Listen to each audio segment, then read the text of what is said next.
Hey, what's going on, guys? Welcome to the channel. Dana White's post-fight scrum at UFC Vegas 74 was just so ridiculous. It was just filled with ridiculous statement after ridiculous statement after ridiculous statement with little to no pushback from the MMA media. And honestly, there was a couple things that I saw at this post-fight scrum that I was like, oh, that's a perfect idea for a video. And then the more I watched it, and I went back and rewatched the entire thing, I originally just saw clips, and I was like, there's so many things in here. I have to break down, a good portion of this Dana White post-fight scrum because he touches on Jon Jones versus Tyson Fury and the whole Francis Ngannou situation, and I believe he actually hinted to what's next for Francis Ngannou. We're going to get to that first. Then he basically hinted to Conor McGregor versus Michael Chandler never happening, even though they're the coaches of the Ultimate Fighter. And then also, he said some very ridiculous stuff about Jared Gordon, the lightweight fighter, who had to be pulled out of his fight against Jim Miller at UFC Vegas 74. And just overall, kind of touching on the health and safety of UFC fighters. And he put the blame on Jared Gordon, when really the blame should be on the UFC, mostly on the UFC. And there was just so much in this post-fight scrum. I was like, we're going to break it all down. We're going to look through every single clip that I thought was really notable. Honestly, there's a lot more. And for full context, because I had to cut some of this out, I couldn't make my whole video, Dana White's scrum, it might get copyright.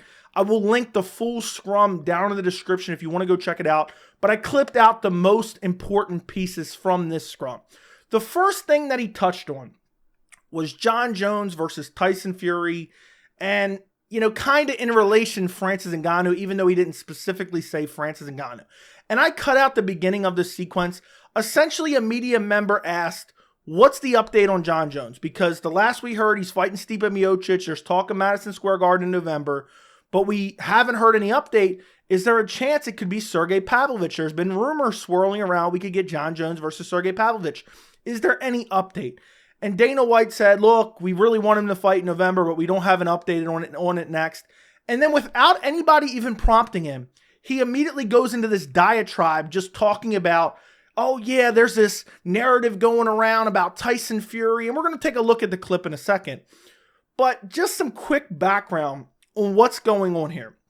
You have Joe Rogan, who apparently recently came out and said that Jon Jones would destroy Tyson Fury in a fight. And then you had Tyson Fury, who's a prominent boxer, come out and say he would destroy Jon Jones. But then he clarified and said it was in a boxing ring. And there's been a little bit of back and forth. People have been talking about it among the MMA community in general. But it's just one of those things I've personally just haven't touched because I just hate the whole MMA boxing comparison. It's two different sports, okay?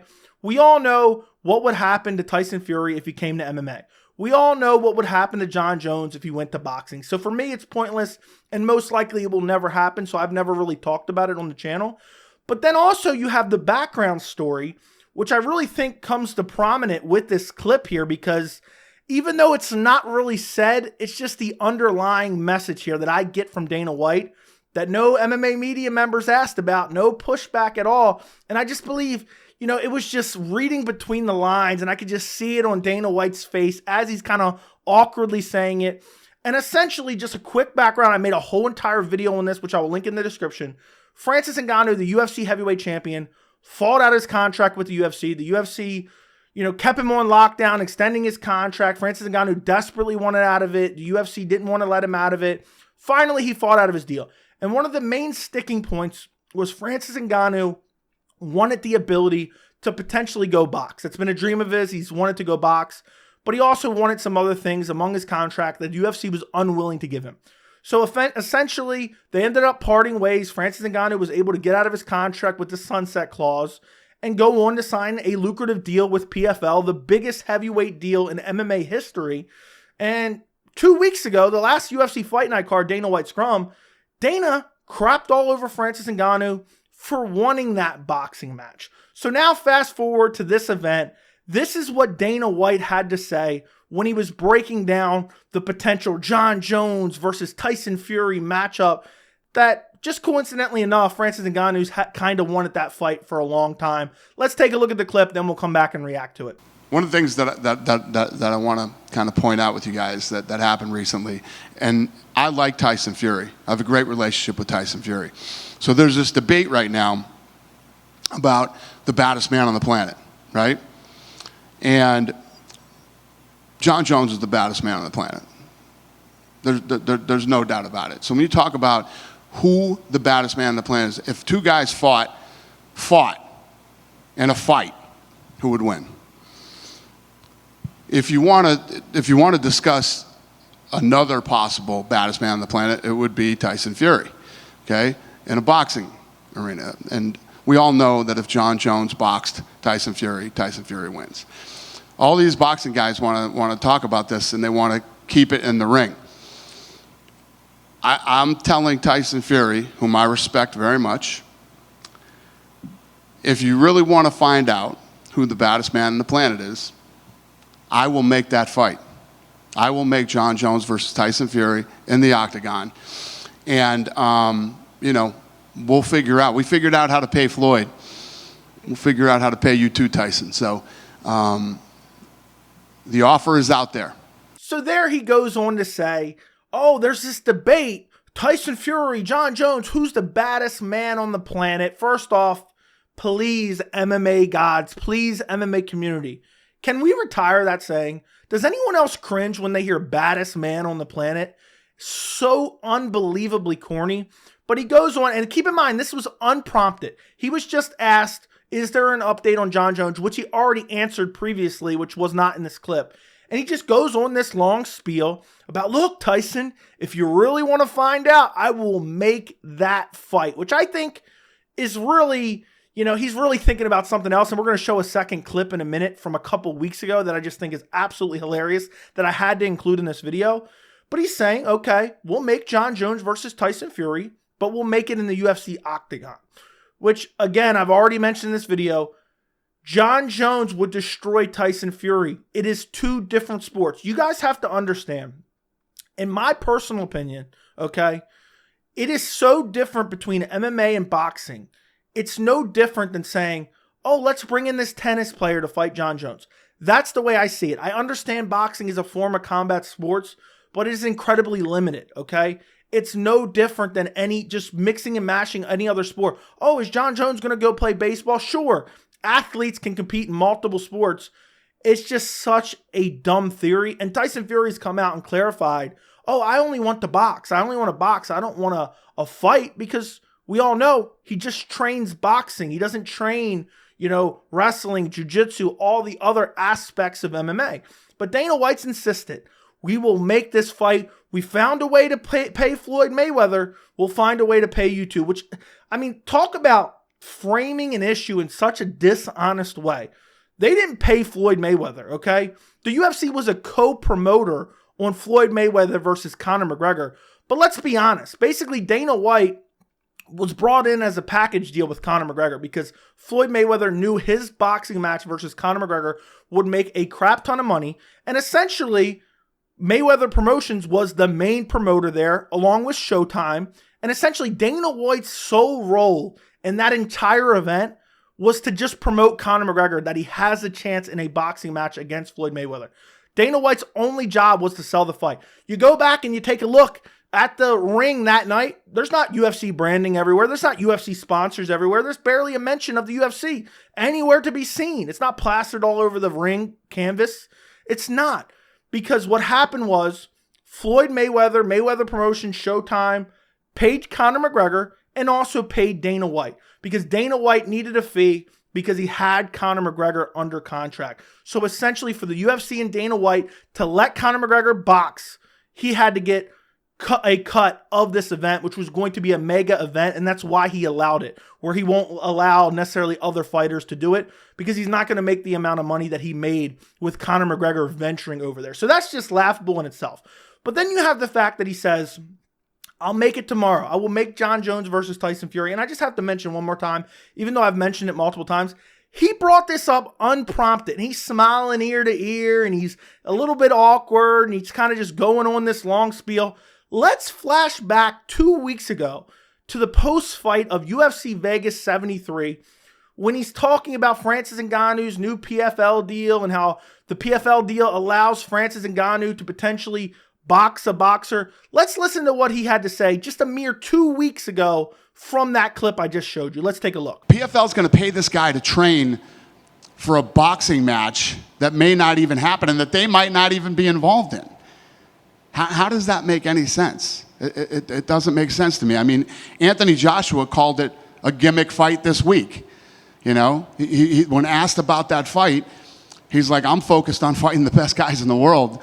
You know, I'm not interested in the gimmick fight right now. And that's one of the big problems with boxing right now is it's all about these gimmicky type fights. And that's just not what I do here. It's not what I do. So there you hear Dana White in that clip talk about Anthony Joshua, who's a pro boxer, who said, I don't want to box Francis Ngannou. I don't want a gimmicky fight. And Dana White goes on to basically criticize Francis Ngannou and says Francis Ngannou wants a gimmicky fight, and that's just not what we do here.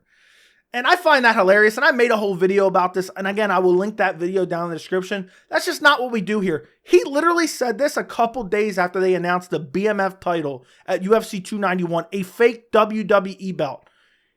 He brought in James Toney to fight Randy Couture. James Toney was a heavyweight boxer years ago who they signed to fight in the UFC.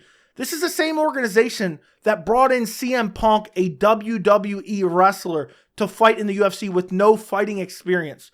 So, on its face already, when he said that originally, that's just not what we do here. But then, to just 2 weeks later, talk about insulting the intelligence of the fans. But there's a lot of Dana White sycophants that just eat up every word that he says. But then just a mere 2 weeks later, he's saying, yeah, we'll make Jon Jones versus Tyson Fury. The same fight, essentially, or I guess a variation of it, because Francis Ngannou versus any boxer is a gimmicky fight per se. But the same fight that Francis Ngannou wants, you have Dana White saying, oh, that's a gimmicky fight. We would never make that here. A mere 2 weeks later, he's saying, yeah, I'll make it. Tyson, call me. Have your people call my people. We'll make that right away. And I really, truly believe the ulterior motive of this is just to kind of stick it to Francis Ngannou. If Dana White could get this done, he would 100% make this fight, even though it's a gimmicky fight, even though it's the same fight that Francis Ngannou wanted, just because he is pissed that Francis Ngannou was able to get out of his contract and leave the UFC. And I also think this is kind of telling. That what this tells me, and I have no inside information, but what this kind of tells me, I think Francis Ngannou and Tyson Fury are in negotiations. I don't know the whole landscape of boxing, but Tyson Fury supposedly needs an opponent. And that tells me Dana White, obviously, he's going to have people, or he's going to hear rumors, he's going to have inside sources. And this, what Dana White said, and to bring this up just unprompted, which I know I've said 17 times in this video, it tells me that Tyson Fury and Francis Ngannou are currently in negotiations to box this year. Francis Ngannou wants to box this year. Tyson Fury needs an opponent. My guess is Tyson Fury looks at Francis Ngannou and says, hey, that's an easy opponent because Francis Ngannou isn't a boxer, so Tyson Fury will most likely destroy him. And Dana White knows it, so now Dana White wants to come out and dangle this carrot. And he also is delegitimizing Francis Ngannou in the process because he's saying, oh, the only debate is Jon Jones and Tyson Fury for baddest man on the planet. Meanwhile, you rewind 2 years ago, less than 2 years ago, a year and a half ago, something along those lines. You have Dana White literally saying Jon Jones is going to try to move to middleweight after seeing Francis Ngannou decapitate Stipe Miocic, who hasn't fought since, keep in mind, and is probably getting the next heavyweight title shot. So I just think this is hypocrisy at its finest. Dana White selling wolf tickets, Dana White being manipulative. And of course, the MMA media, I know they're thinking it, but why didn't one of them say, I thought you don't do gimmicky fights here. That's just what you said 2 weeks ago when you were sitting in that same chair at the Apex. And I just think, what an embarrassment of the MMA media. I know they're worried about upsetting Dana White, but seriously, we needed some pushback there. Moving on to the Conor McGregor, Michael Chandler situation. I've been a person for a while that has been adamant. I find it hard to believe that Conor McGregor versus Michael Chandler will happen in 2023. They're the coaches of The Ultimate Fighter. That's already been recorded. That's already started airing. And we still don't have a date. And I know the UFC said Conor McGregor re-entered the USADA pool. He still hasn't been tested as of yet. which that database is updated weekly. He has to be in the testing pool for 6 months before he can fight. And Dana White is asked, are you worried that McGregor's not going to fight Chandler? Are you worried? What's going on? What's the update? And he really just kind of talks in circles and then breaks out a typical Dana White answer that he's been saying for 10 years and kind of warps it into something different. And honestly, for me, when I heard this clip, it just reaffirmed that I don't think Conor McGregor versus Michael Chandler is happening this year. Let's take a look at the clip, and then we'll come back and react to it. Like, we know they're supposed to fight. They were coaches, you know. Right. But we know he's got to get back in the pool. But Yeah, we've had, first of all, Conor called me a couple days ago and loved the first episode of The Ultimate Fighter and saying how happy he was that he was a part of it. And I think being here and the environment and everything else, he felt it again and felt like he wants to get back and fight. The one thing that you guys have to understand is this kid has so much money. It's like Habib now. It's like these guys got shitloads of money, and it's hard to reel these guys back in and get them fired up to get in a fight. are you concerned that maybe he doesn't fight again? I never get concerned.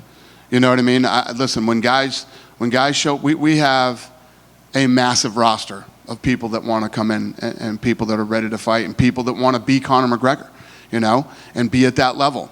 So there Dana White is basically given a non-answer, and he was asked like 3 different ways what's going on with Conor McGregor. You heard it in the clip itself. And he just really says there's no concern. Our job is basically to build new fighters, and it's hard when guys make this much money and they're that rich. It's hard to lure them back in. And Conor McGregor called me and said he loved the first episode of The Ultimate Fighter, but he never gives an update. He's still not in the USADA pool, which John Morgan points out. There's no date set. The season is airing, and he's still not in the USADA pool, which he has to be in for 6 months before he actually fights. Dana White gives no answer. And again, there's more to this clip, and he goes on to say, people have asked me for years, what are you going to do without Chuck Liddell? What are you going to do without George St. Pierre? What are you going to do without Anderson Silva? We always find a way to build new stars. But that doesn't really tell me, that doesn't give me a whole lot of confidence at all that Michael Chandler versus Conor McGregor is happening in 2023. And I almost wonder if Conor McGregor is trying to renegotiate his contract. I wonder if that's what's going on behind the scenes, because if that's going on, because Conor McGregor is such a cash cow, I don't think Dana would just come out and trash him, but Dana would say, kind of allude to, oh, well, he's got so much money, it's hard to lure these guys out, and we're hoping that he's getting the itch. They announced this fight in what, late January? I mean, it's June 5th as I'm recording this video. We still don't have an announcement. That is craziness. And I just wanted to pull out this clip. Honestly, there were so many different clips in this post-fight scrum I wanted to pull out and put in this video.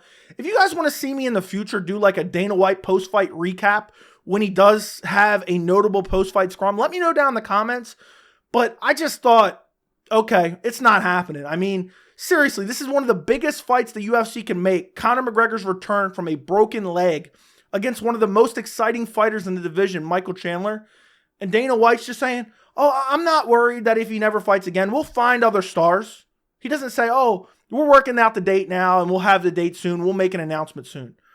So if you're getting excited for Conor McGregor versus Michael Chandler, I wouldn't get excited at all, because I think Conor McGregor is going to be too busy drinking and snorting cocaine to be training for a fight with Michael Chandler, who's in the gym every single day.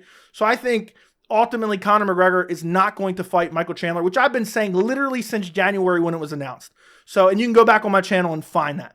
So the last clip I want to look at is something that I almost wanted to make a dedicated video on, because I just thought that this was so egregious.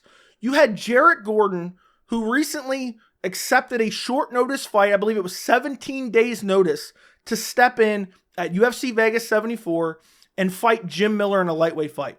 Well, as soon as this fight was announced, literally basically 2 weeks before the event, a lot of us fans were scratching our head, because Jared Gordon just got KO'd at, I think it was April 22nd on one of the fight night cards by Bobby Green. Now, it was ruled a no contest because a headbutt led to the finish, the ground and pound KO finish. But then you had the UFC offer him this short notice fight, sign this short notice fight. Everyone was wondering. And then Jared Gordon went to a media scrum for the fight week And he said, yeah, I had a concussion 6 weeks ago, but I'm healed up. I'm good to go. I'm cutting a lot of weight because this was on short notice. I'm cutting 27 pounds, but I'll be good to go. And then the next day, the UFC pulled him from the fight. And they replaced Jim Miller's opponent with Jesse Butler. And Jared Gordon's out of the fight. Well, he was asked about that at the post-fight scrum. What went on with Jared Gordon there? And this is essentially what Dana White had to say. Let's take a look at the clip, and then we'll come back and react to it. With Jared Gordon being pulled from the Jim Miller fight this week, was it because his media day interview, there was a press release that went out on UFC.com, kind of skating around that, but was it because of his media day interview? Yeah, when you come in here on press day and you announce that you had a concussion 6 weeks ago and you healed yourself from the concussion, yeah, you're done. We're not going to let you fight with a... Yeah, we pulled him because, he basically said he should have told us that 6 weeks ago. You know what I mean? You should have been, should have showed at least the company and your opponent some respect and at least did that 6 weeks ago. You're not a fucking doctor. You didn't cure yourself from a concussion. And not to mention, so what did he do? Did he get a concussion? Was he self-diagnosed? Or did he go to a doctor? And did a doctor diagnose him with a concussion? It's you have to be honest when you get injuries. And of course, the minute we hear about it, no fight is worth keeping on if it's going to risk somebody's health, safety, longevity, whatever it might be. We will pull you out in 2.5 seconds. So there, Dana White goes on, were you self-diagnosed? You're saying you self-healed yourself? Why would you say you had a concussion? Of course we're going to pull you. And I just think this is one of the most ridiculous, unaware series of sentences I've ever heard come out of Dana White's mouth. I think he's getting increasingly unhinged by the press conference. Every time he does an interview, a press conference, I think Dana White's getting worse and worse. Because he's like, well, you should have told us 6 weeks ago that you had a concussion. You're not a doctor. Did you get diagnosed? Well, Dana, I'm not a doctor either, but this sure looks like a concussion to me. Okay? He got knocked out by Bobby Green live on air, exclusively on ESPN+. Okay? You watched it live. He got headbutted and then ground and pound finished, brutally KO'd. It was a no contest because of the headbutt leading to the finish. But that happened on your air. Don't you have these fighters checked out after the fight? That's where he's talking about the concussion. And that was 6 weeks ago. You're offering a guy a new fight. 3 weeks after he's brutally KO'd because he got 17 days notice and he's cutting 27 pounds? From the time that he got KO'd by Bobby Green to the time he was supposed to fight Jim Miller was 42 days. That is unbelievable. And how could Dana White say, well, you should have let us know? I mean, it happened on air. So if he thought, okay, it's been a couple weeks, I'm good to go, okay, he's accepting the fight. I don't think it's smart. I think his manager should have stopped him. I think his family should have stopped him. I think the UFC should have stopped him. And I think this highlights a bigger problem. If the athletic commissions aren't willing to protect these fighters aren't going to protect themselves because they're going to want to fight. They're going to want another paycheck. They're going to say they're fine. They're going to try to be like, oh, I'm a manly man. I'm not worried about concussion symptoms. I'm not worried about a cut. I'm not worried about an injury. I'm going to fight. I'm not going to pull out of a fight. And then what I really got from these statements from Dana White here, he's not worried about Jared Gordon and his concussion. He's worried about liability because Jared Gordon said live for the world to see that he had a concussion 6 weeks ago, which we all already knew. But now that he said it in the interview, in the lead up to the fight, it's not a good look for the UFC to let him fight. And I just think it's completely negligent for the UFC to offer him this fight a couple weeks after he was out cold. Where's the medical suspensions? Because they're not released to the media anymore. Remember those clickbait medical suspensions we already used to see because the commission would issue them? They're not being released to the public, which is even a bigger story in my opinion, because apparently the fighters don't even have access to these new medical suspensions. So only the commission and the UFC knows what the suspensions are. I mean, that's a topic for a whole other video. I need to gather some more information on that. But the UFC knew that Jared Gordon had a concussion 6 weeks ago, and they booked him anyway on 17 days notice when he had to cut 27 pounds to get to lightweight. That is craziness. That is horrible for him. And they made the right move pulling him out. But This was no new information. Jared Gordon offered no new information. And then to just put solely the blame on Jared Gordon, I think it's disgusting. I think it's despicable. And, you know, to act as if he's worried about the health and safety of Jared Gordon, no. He's worried about the liability of the UFC, which he should be. But I think he's just pissed that Jared Gordon even said he had an injury because now they had to find a replacement. So he was more inconvenienced by it than anything. I just think it's totally ridiculous. And there was a little bit of media pushback where they were like, well, obviously it's Jared Gordon's fault, but isn't it also partially the UFC's fault too for booking him so soon? And Dana White goes on to like a 30-second non-answer. That's why I didn't even put the clip in this video. And I just think this is another thing Dana White is doing where he's just getting worse and worse and worse. And how did nobody say, Dana, on ESPN Plus, on, you know, your event on, I think it was like April 22nd or April 27th, something along those lines. Just a mere month ago, a little over a month ago, Jared Gordon was knocked out on air.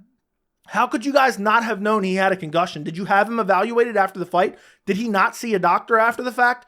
I would have loved to hear the answer to that. And if Dana White gave a non-answer, I would have just followed up. So did Jared Gordon see a doctor on the night he fought Bobby Green? Yes or no? Was he diagnosed with anything on that night? Yes or no?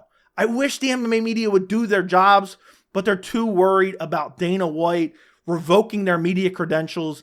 And I just thought Dana White in this post-fight scrum was completely unhinged. And that's why I wanted to go through all these clips in one video. I just think Dana White is going off the rails. He's too obsessed with power slap. He's just getting worse and worse. Next thing you know, he's going to be advertising for pyramid schemes. And, you know, basically Dana White's become a cheesy car salesman of every different possible thing. You know, the ultimate surfer. And next thing you know, it's the ultimate skateboarder. And the, you know, the ultimate fighter's been going around for a while. And now power slap. And Dana White, I used to love Dana White. I used to think he was, oh, he's so fun. He's the president of the UFC. He says all these crazy things. But the fact that he just gets away with making these dishonest statements and these completely ludicrous statements with zero to very little pushback drives me nuts. And that's exactly why I wanted to make this video. Let me know what you guys think down in the comments. Don't forget to like the video. Don't forget to subscribe. And thank you so much for watching.